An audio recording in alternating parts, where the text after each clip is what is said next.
ஒரு நாட்டின் எதிர்காலம் என்பது நல்லா கவனிச்சுக்கணும். ஒரு நாட்டின் எதிர்காலம் என்பது அந்த நாட்டின் வகுப்பறையில் தீர்மானிக்கப்படும்.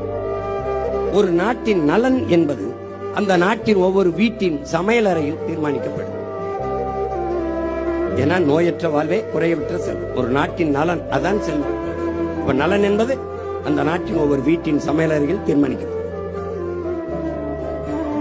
ஒரு நாட்டின் வளம் என்பது அந்த நாடு பெற்றிருக்கிற நிலத்தின் வளத்தை பொறுத்து அமைகிறது. ஒரு நாட்டின் நிலத்தின் வளம் என்பது அந்த நாடு பெறுகிற நீரின் வளத்தை பொறுத்து அமைகிறது.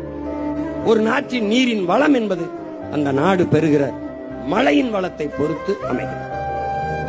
அந்த நாட்டின் மழையின் வளம் என்பது அந்த நாடு பெற்றிருக்கிற மலைகளின் வளத்தை பொறுத்து அமைகிறது. இப்ப நான் ராமநாதத்துக்காரன், எனக்கு கடல் இருக்கு, மதுரையில கம்பம் குமிழி